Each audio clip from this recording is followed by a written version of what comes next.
Welcome to GRE Snacks, snackable episodes about the GRE, GMAT, and graduate school admissions. I'm Tyler, founder of Achievable, and we have an affordable GRE course that includes everything you need to ace your test. A full textbook, videos on key topics, tons of GRE questions backed by our memory enhancing algorithm, a built-in study planner and essay grader, and full-length practice exams. You can try it out for free by going to achievable.me, and if you like it, use the code podcast to get 10% off. Now, let's get started. Today we've got Oren Margolis back on the show from Pinetree and Palm Consulting. And Oren, really happy to have you back. Would love for you to introduce yourself. Absolutely. Thanks again for having me. It's always good to be here. Again, I'm Oren Margolis. I run a consulting firm called Pinetree and Palm Consulting, which focuses primarily on MBA admissions consulting. So I work with folks all throughout the MBA application lifecycle, from the should I go or shouldn't I go question all the way up through applying, getting in and deciding where to go.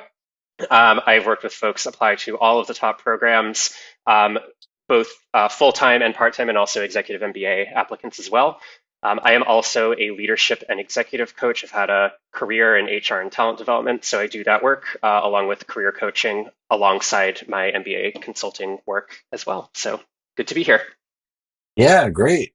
And I'm really excited for today's topic, right? So, really, just so you all know, we're going to be going over the different types of ROI that you can get from an MBA, right? And I think that it's important to understand that an MBA is not just like a thing that you're checking the box, right? It is a huge endeavor.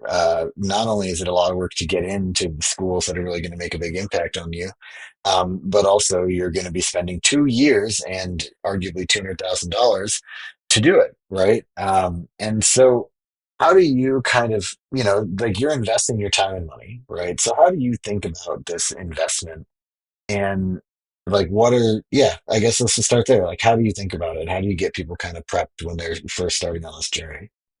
Yeah, it's a big investment. It's a really big investment no matter which way you slice it. And I think about it in the ways that you mentioned. I think about it in terms of time, effort, energy, and money. So it is all of those things and more. You can also think about time horizon any way you want. So you can think about the time, effort, and energy it takes to consider whether you should get one in the first place, time, effort, and energy it takes to apply. These applications aren't cheap. Um, the $200,000 price tag that you may or may not spend, depending on scholarship and type of program that you choose. Thinking about career progress that you may or may not hold back while you're in a program, um, and a whole host of other considerations. And the purpose of this conversation, I think, is to get folks away from thinking about investment just as the dollar amount that you spend to get to the degree, and thinking about it more holistically in terms of what am I putting in, and also what things am I getting out aside from just a salary bump. And even to the premise of your question, you said it's not just a check the box degree. For some people it is, and that's totally fine. If that's the return that you're looking for, that might be pretty easy to achieve. And you just better hope that what you're putting in is quite a bit less than what you're hoping to get out. So I just want the listeners to be thinking about both investment and also return, in some ways that they may not have before. Yeah. Yeah, and I mean, I guess you say in ways that they have not before. What are some of the examples? Like how do you broaden sort of your horizons on this? Yeah, yeah, yeah, of course. I mean, one thing I like to think about is like time away from your job Mhm. that could be have otherwise been spent progressing in your career, or joining the soccer team that you always wanted to join, or progressing with your romantic life, like whatever that might look like. Life happens in this time horizon. A lot of folks are going to business school in their 20s, not everyone, but your 20s are a time when like a lot of things can potentially happen. And so the way that you're diverting your energy and money, of course, um, you are choosing to divert your energy into something pretty specific when you're choosing to do an MBA program. If you're choosing to do a full-time MBA program, you are certainly devoting the first 4 or 5 months of that program to basically getting a summer internship, no more, no less. And Right. so, there really is a calculus there of, do I want to kind of tune everything in my life out and spend a hefty sum of money and quit my job? and maybe not get the promotion that I otherwise would have in order to put all my eggs in this specific basket. Um, of course, you can be thinking about it more pliably if you're thinking about different program types, part-time program, maybe doing an executive program later in life or later in your career. But especially for a full-time MBA program, there is this idea of putting all your eggs in a certain basket with the idea of Hmm. getting a certain outcome. I know we talked in a previous episode about aligning career ambitions to MBA goals. And so the takeaway of that episode was you better damn well know what your desired outcome is in order to apply in the first place. And so I Right. would encourage listeners of this episode to really take that lesson as well. When determining ROI, you really need to understand what are you solving for? Like what return are you hoping to get in exchange for devoting this level of time, effort, energy, and money to business school? Yeah. I think also that, with the rise and sort of increased prevalence of online programs, part-time programs, executive MBAs, hybrids, things like that, um, you have more options, right? You have more Totally. kind of different ways you can go and go about your goal. That's why it's so important to figure out your goal first, like we talked about Yeah. last time. And then also, I think it means that if you're really committing to the full-time MBA, you're doing it for, very specific reasons. Hmm. Because there are cheaper, quote unquote, easier ways to go.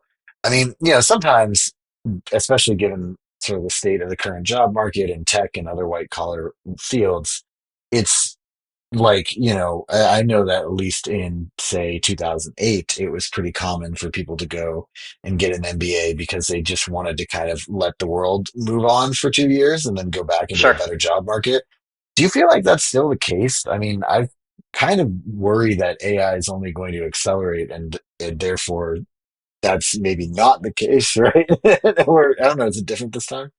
Well, I think what you're talking about is the idea of uncertainty. And look, today we're talking about AI. A couple of years ago, we could have been talking about something else. In 10 years, we'll be talking about something different. And so, Yeah, you know, I was talking to Pedia Whitmore last week, and she said she had articles from all the way back in the 70s. Like every 5 to 10 years, there's some article in the New York Times that says, "Is the NBA dead?" yeah, yeah, and there's always a conversation, and there always has been since the dawn of time about whether this degree is still delivering what it promises. And I think for the purposes of this conversation, when thinking about return, a lot of people think about return quite literally, and it's like, will I get a very specific job after pursuing this degree? Um, I would put forward that there should be more to the equation than Mhm. just that, because as we've seen in the last couple of years, getting a tech PM job is not a sure thing after pursuing even the most prestigious full-time MBA. And so, going into these programs with a more flexible idea or a more expansive idea, let's say, of what a return actually could look like is important because look like to your point, AI could come and wipe out a whole sector. That's fine, but if you're going into an MBA with the goal of getting a salary lift, accumulating certain types of skills, increasing your critical thinking, building your network, and also having a kick-ass social experience along the way, you're diversifying that portfolio a little bit more. Mhm. Even if you're not going in with all of those goals, and return doesn't look like all of those things, being a little bit less prescriptive about the exact career outcome that you're looking for um, is helpful, I think, in terms of setting internal expectations. That being Yeah. said, if you're looking to go into an MBA and the only way that you can get a return is by getting this specific job at this specific company afterwards, I would put forward that given the fact that that's not a sure thing, there might be other ways to earn that same return by not getting an MBA if you're solving for certainty. Um, yeah, I have plenty of musings on that, but on the AI question, on the idea of certainty, um, and I could go off on tangents on any of those things, but I'll leave it there for the time being. Yeah, no, I think that's good. I am curious though, right? Is basically with business school, sometimes people just use it as a way to like reset, right? Or Hmm. like, kind of figure out their jumping off point for the next career move, which is counter to what we talked about before, where you have a plan ahead of time going in. Do you Yeah. still think that's a good idea? Or do you think it's like, the cost benefit of that has become maybe a little ominous? I think it can be within certain guardrails. So I know plenty of people that go into full-time MBA programs knowing that they want to pivot to sustainability in some way, shape, or form. And they use their MBA to make that pivot and also figure out exactly what that pivot can and should look like. And so, yeah, part of the return that folks certainly should stand to get from going to business school is increasing their level of exposure to different industries and functions. You Mhm. know, being next to and in class with folks that are coming from a wide variety of different professional backgrounds is a huge plus, especially if you've been working in like one narrow corner of a particular industry. So yeah, like there's definitely a level of finding yourself that, plenty of people think they want to recruit into consulting and they do a summer internship in consulting and realize, oh yeah, that's not for me and make another pivot. So it's definitely possible. I don't know of anyone, let me put it this way, who doesn't find themselves a little bit in business school. Um, However, for the people that are going to business school with no idea of what could be on the horizon, if that's your primary goal, great, no problem. And business school should definitely help you find that. I would argue that a full time program that has a pretty big focus on getting a summer internship within a year might present some really big hurdles to your goal of figuring out what it is you want to do. You might get pigeonholed into consulting in your first 3 months, and that can really stymie the exploration process, actually. However, for folks that are truly going in with the idea of exploring and expanding, a part time program can take some of the pressure off of having to make that Mhm. pivot on a prescribed timeline, um, because that's structurally what's going on in the course of this program. So, I always encourage folks to think critically about, program type, goals, like truly what you're looking to get out of a program before you embark upon expensive and time consuming, and like costly in other ways type of process. Yeah. Yeah, exactly. It's just not like this is not the kind of thing to half-ass. Um, I wanted to kind of then, let's say somebody is really considering this deeply, right? How do you help them evaluate whether it's going to be worth it for them, right? Hmm. How do you help them really envision the ROI? I think so much of it, is it's in the future and it's uncertain, right? So Yeah. I'm curious kind of how you tackle that. Yeah. And look, to be really clear, I think most people pursue an MBA in some way, shape, or form to increase their earnings potential, whether that's short term or long term. And so, yeah, it is usually pretty doable to put a number value on what an MBA can do for you, especially if you have, at least some kind of idea of the type of career result that you expect to receive. So for folks that are thinking about, that are maybe in corporate finance and looking to go into investment banking, that's a pretty realistic goal for a lot of people. You can put some numbers on that, roughly what you might earn on the, other side of that equation, compare it to where you are now, and, extrapolate that over a number of years and do like a net present value thing and call it a day. However, it's really important to understand my favorite question that I use both in career coaching and also in MBA admissions consulting and sort of in all facets of my practice is, what are you solving for? Really doing that level of soul searching of, okay, it sounds like you're looking for a career bump, but it also sounds like you are looking to drastically expand your network. What are other ways that you might be able to do that? And if people are really stuck and they say, honestly, I've kind of tapped out my existing network, I really feel like I need some fresh perspective. I do well in an academic program. This is the only time that I can make kind of a stark pivot and, accelerate my earnings potential. Mhm. Seems like a pretty good rationale for pursuing a full-time MBA program. I talk to a lot of people, like, kind of to take another example or a different Mhm. type of example. I talk to a lot of people who are like, yeah, an MBA could increase my earnings potential a little bit. Um, it's definitely something that would help to expand my world, but it's something that I really kind of want to do. And it's something I always kind of envision myself doing. And for my trajectory, whether it's like 10 years down the road or 20 years down the road, it's something that I just see myself leveraging when it comes Mhm. time to be in the C suite or when it comes time to pull out a certain toolkit of skills. And for those folks who are really like arguing with me about why they should do it, I often say, it sounds like you really want to do it. It sounds like this is Right. something you really want to do. It sounds like an experience you really want to have. And so, one kind of return that I think gets overlooked quite a bit in this conversation is like experiential ROI, and the idea of investing in an experience that you actually really want to have. And Right. the follow up to that is doing something you want to do worth $200,000 in 2 years. Maybe, maybe not. Maybe there are other ways. Maybe there are other things that take priority. But for some people, the answer is, yeah, it really is, and I know it'll pay off over the course of my career, both in terms of intangibles and quantitatively. And I want to go forward guns a blazing. Um, Yeah. timing is also something important to consider too, because look, if you're 29 years old, you know that this is something you're going to do at some point in your life, and you're figuring out like, is now the time to do it, or should I wait a couple of years?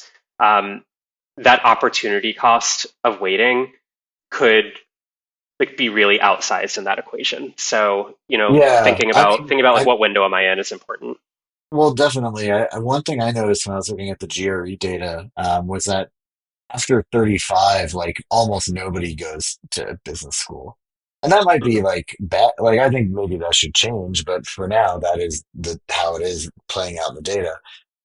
So even in your 30s, you're going to be kind of an old head a little bit, right? And also you might have different priorities. You might have a long-term relationship and that, Mhm. requires that you're, not spending time late the library with your colleague, with your, new school buddies. You're actually going home. And, Yes. that changes the equation. Like there's a lot of things about it, I think, that are relevant to it. At the end of the day, it Yeah. all comes down to like, what do you want to get out of it? And And I'll say, yeah, Tyler, like there are plenty of people that are 35, 40, 45 years old that do an executive MBA. And that's all part of the equation. Like, how can I fit this within my life? And look, like the schools actually do a pretty good job of crafting executive MBAs to fit the lifestyle of busy senior working professionals, many of whom have families and other responsibilities, but they make it damn well worth the very expensive price tag that they put on it, knowing full well that that time horizon for getting the return is a whole lot shorter. So, plenty of people are sponsored or are asked by their company to go to an executive MBA program in order to right. accumulate some skills that might be missing in order for them to get to the executive level. Some folks are in a succession plan and know that they have the potential to be C-suite within the next 10 years if they fill in some skill gaps. And Mhm. look, like that's the kind of thing that can be worth hundreds of $1,000s very, very quickly. So it really depends, to your point, on what's going on in life, what's going on at work. Is not having an MBA a liability in some way? Can having an MBA be a huge benefit for me, either in the short term or even 10, 20, 30, 40 years down the road in my career? Right. Yeah, totally. And I think it's also, yeah, like you said, there's like the qualitative reasons to go as well too. And certainly those are valid, right? I mean, relationships certainly it's a nebulous idea. I think it matters a lot more in certain industries than others. Or it matters if you're trying to break into an industry, right? Like if you didn't really do very much startup stuff, but you really want to, and you go to Stanford GSB, well, that's going to help, right? Yes. So Yeah, if you live in New York City and you desperately want to break into finance, look, like going to a part-time MBA program, you're going to be surrounded by a ton of people that work for banks. I went to a part-time MBA program in New York City and gained much more exposure to the world of finance than I ever had in a bazillion years, or would have had. So it's all fair game. When thinking about the experiential piece, look, like people in the Not to, I would never sort of advocate to buy friends or think about putting a price tag on friendship, but Oh yeah, some people do go to the MBA, do an MBA partly as a social experience as well. And some people make lifelong friends in these programs. And so, if you're in your 20s and that's something that you're struggling with while also having, real career ambitions, knowing that this is part of your educational timeline, there's value there too. So, these are not things to necessarily cast to the side. People spend a lot of money on much less, and people throw a lot more money away on much less too. So, look, sometimes it's a matter of like you want to take, you know, 10 really glitzy trips, or do you want to do an MBA that's a bit more of an investment in your future? Um, Mhm. I don't think that's a realistic trade-off that a lot of people are grappling with, but the point still holds that, these types of programs can really kill a lot of birds with one stone, depending on what you're trying to solve for. For sure. Yeah, no, it makes sense. And I mean, at the end of the day, like whether or not the MBA is worth it is related to how you approach it, right? Like, I mean, if you get into Harvard Business School and you spend the entire time stuck in your dorm, like Harvard can't do anything about that. They can't Yeah. they can't make you go outside, right? But you're going to get less out of your program than if you didn't do that. So I feel Yeah, like the other that's another definitely a part of example, it. totally. I mean, look, if you're at the application stage and figuring out where to apply, um, and you are competitive for the top of the top schools, you can change that ROI equation pretty easily by applying to a school where you might stand a reasonable chance at getting a full scholarship. And guess Mm, what? Your quantitative chances of, you've just decreased your out of pocket cost by $200,000 while arguably positioning yourself to be a big fish in a small pond and probably or potentially get the same job you would have if you had gone to Harvard. So, look, there's a lot of ways to kind of quote unquote game the system. None of them are a sure thing. And yeah. so there's always going to be a risk equation as well. Like plans don't always go according to plan. Um, you are not the entire master of your own destiny, but you certainly play a part in realizing your dreams. But when thinking about, you know, do I want to have it all in terms of prestige and likely career outcomes and student body and city and all of those things, sometimes making some sacrifices can increase your chances of ROI as it might look to you. Yeah. And I mean, I think that you're already kind of touching on this, but like, what is the smartest way to approach business school so that you are getting the best value from it, right? I mean, other than with an open mind, which I think is probably like pretty good, but pretty standard advice. I'm Like, going to what would dodge the you recommend? question in a strategic way by Sure. saying the best way to approach business school is to have a plan. What that plan looks like is going to vary widely from person to person. If you're at a family business and you know that a job's on the other end of your business school experience, you're probably hitting recruiting a little less hard. But maybe you have a social plan, or maybe you have a networking plan. Maybe you know exactly the archetypes of people that you want to meet while you're in school, both classmates, professors, and alumni. And you spend those 2 years leveraging the hell out of that list. Maybe you are someone who has a really, really ambitious career pivot planned, and know that it's going to take a ton of legwork. Guess what? You are going to hit the ground running the second that you walk into school, especially if it's a full time program. Mhm. And so going in eyes wide open about what it is that you have to do to hit the center of that target is vital. Um, for people that have social goals, thinking, how do I get outside of my comfort zone? What's the type of persona I want to put forward in business school? How do I want to reinvent myself? How do I want to commence this next chapter of my life? No matter how you slice it, doing some soul searching before you walk in the door is the most important thing for anyone going to business school. I don't care who you are. Mhm. If you have some more tactical goals though that have to do with sort of acquiring a tangible thing, whether it's especially if it's a job, really having a plan of attack, knowing what that target is that you're looking to hit, because that's the best way you can increase your odds of getting a return. Yeah, makes a ton of sense. Yeah. And And if it's yeah. about salary and that's really it, then thinking about cost strategically, and that has to do with, that starts before you start the application process. Thinking what is the best way to gamify my own cost structure, and Mhm. then as you're recruiting, what is the best way to maximize my earnings potential? For a lot of people, you might not necessarily see quote unquote return within the first year or two after business school. So, really Mhm. thinking about what's the time horizon over which I am expecting to see quantitative return. If it is 1 or 2 years, then you can go in very, very clear eyed about what it is that you need to do to get that salary bump. If there's a little bit more give there, you can think about the equation in a slightly different way and tactics as well. Yeah. Yeah, that makes a lot of sense. I mean, I also think that just generally, how whether or not it's something that's worth it to you is going to depend on your own values and like also like like you said, like kind of what expectations you had going into it. Yeah. But certainly, I think that you should at least have that in your head before you start the process. Yeah, I'll also contradict myself and say having a plan is really important, but also having a really strong understanding of the fact that that plan might not come to fruition. So, what's a plan B? What are some alternate pathways that I could take? Um, you know, attitude wise, what does it look like if my plan doesn't go according to plan? Hmm. And while it's great to be planful and organized, also being willing to go with the flow, really understanding and accepting the risk that you're inheriting by going to business school. Hmm. Um, Understanding the fact that, like, hey, I might not get the job that I'm hoping to get after business school. How can I make this experience worth it to me in other ways? And how Hmm. can I get that return, even if it's not in year one, Yeah.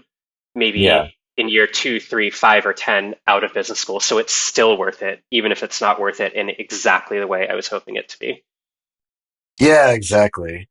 Well, and I mean, I think that it also, yeah, like it all kind of comes down to like your mindset, right? Like, I mean, Mhm. are you doing this because you want the experience? Are you doing this because maybe like you're pivoting your career, or are you doing this because of the social aspect or whatever? But at the end of the day, yeah, I mean, I bet you that as long as you have a good mindset, you're not going to be upset when you leave business school, or at least that's my guess.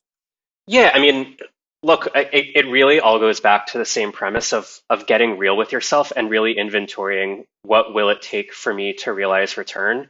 And Hmm.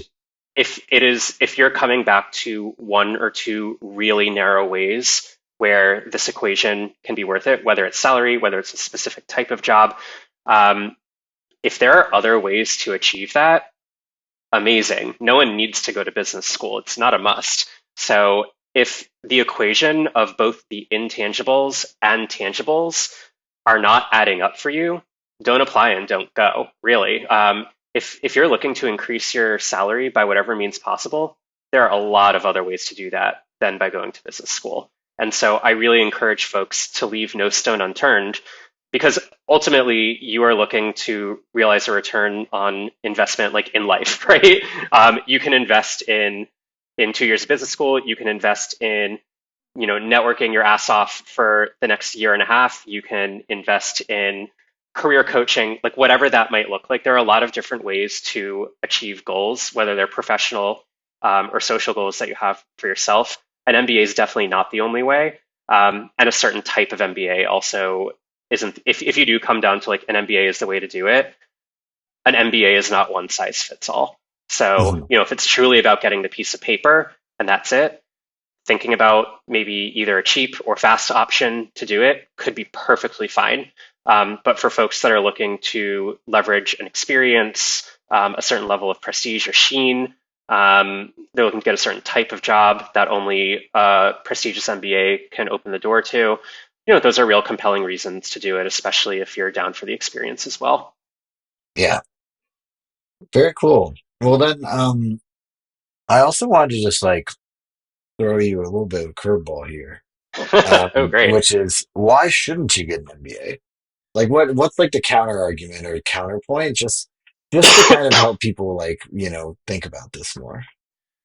Yeah, I mean, for folks that are for folks that are money focused and earning what they want to be earning and might be taking a huge step back or introducing a level of risk into their career trajectory that they just don't need to take. Like I see a lot of folks that are earning quite a bit of money are basically looking for the same job out of business school that they would get that they currently have, and are thinking about taking a 2 year gap. Guess what? You're introducing like a lot of potentially unnecessary uncertainty into your life. Right. That's definitely one reason. I also see a lot of people who honestly like won't like it. Like they won't like going to business school, and they will spend 2 years being pretty uncomfortable and pretty unhappy and not necessarily embodying the growth mindset that business school lends itself to. And look, like as I just said, if you're wanting to develop your career, business school isn't the only way to do it. If school's not for you, or if the idea of networking a lot or being around a lot of business school types just makes you cringe and want to tear your hair out, there are other ways to go, whether it's other types Hmm. of education or more self-directed ways of building your career. Um, Also, there are a lot of folks that legitimately like where it's just not a good monetary investment if they can't afford it or are just taking on a level of near term, like unnecessary near term financial burden in order to obtain a goal that might not have a lot of financial return. Hmm. That's a great reason to not do it. I think of a lot of folks that are going into social impact or the nonprofit world. Sometimes, especially if you're the beneficiary of a scholarship or federal programs, to the extent that they're available and around, that equation could certainly come out in the wash, but it also could not. And so, getting really real with yourself about the numbers is definitely important, but also getting real with yourself about the experience that you're about to embark upon, because it's not for everyone, and it is intense. I also think about people who you alluded to before have like family or personal obligations. I meet a lot of people who are like, I just got engaged, and I'm going to this MBA program, and like my wedding's right in the middle of it. Do I want to do it? For a lot of people, that's the type of thing that an MBA is important enough that maybe the wedding takes a back seat and you are a little less all in on that experience than you would be otherwise. For other people, this is like what they've hoped and dreamed of for years, and it's probably worth it to wait another year so you can focus on that. So, everyone has their own unique puzzle that they're putting together. They have their own unique value system and value set, and they have their own, kind of variables that they're solving for. And so, getting really real with yourself about your wants, your needs, and what's going to benefit you the most in the near and long term is of paramount importance. Yeah. Yeah, that makes a ton of sense. I mean, at the end of the day, it's about like it all comes back to like the same kind of thing, right? Which it kind of leads into my last question, which is, you know, if you're seriously considering business school or not, what is the first step? And I feel like I already know your answer, which is going to be have a plan, right? Yeah. Make the plan. And I think that that is going to help you determine both whether you should do it and then, what your goals are for it, which then kind of waterfalls into everything else. Yeah, and from an admissions perspective, where you're applying, like, Mhm. getting really tactical on what schools are a good fit. If you know your why, and your why is to pivot to the entertainment industry, go to a school that has good results in entertainment. It's probably something you should be shooting for. If that's not a goal that you had already arrived at, your school list might look totally different otherwise. And so Yeah. there, to your point, yeah, just getting really, really clear on your why, on the target that you're looking to hit. Again, you don't need to have pinpoint certainty. It can be within a realm, but it needs to be within a realm. There needs to be, you know, some kind of through line there in order for you to really start to put together a plan that will give you the best chance of getting the highest ROI from the application process and then from the overall experience, because it goes so quickly. Yeah. Fantastic. Any other things that we didn't cover today that you want to make sure that we mention? I think I've hit my point, and my points over the head pretty clearly. But the only thing that I will say is Look, I think I'm making this sound a little bit easier than it is. A Mhm. lot of folks, especially that are kicking off their career or even midway through their career, we're all just out here trying the best we can, and a lot of people don't know what they're doing and don't know what they want to be doing, and that's totally fine. Really, it is okay. Um, I would just urge those people, instead of being like business school is the answer to not knowing what I want to do with my life, really taking the time, effort, and energy to put some work behind it toward figuring out what a game plan could look like. And that could be working with a career coach, could be working with an admissions consultant, it could be talking to friends, family, coworkers, people that know you really well professionally, and just creating, doing the work on creating direction will pay off in dividends when it comes time to pull the trigger and apply to business school, or choose not to, and you'll be so grateful that you dodged a bullet if that's the route that you choose to take as well. So my message would be to put in the work of figuring out your why, creating some direction, and then it's really the rising tide that lifts all boats. Fantastic. Thank you so much. This has been GRE Snacks, hosted by Tyler from Achievable with Oren Margolis from Pinetree Palm Consulting. And Achievable has the great online GRE course that you can try for free by going to achievable.me.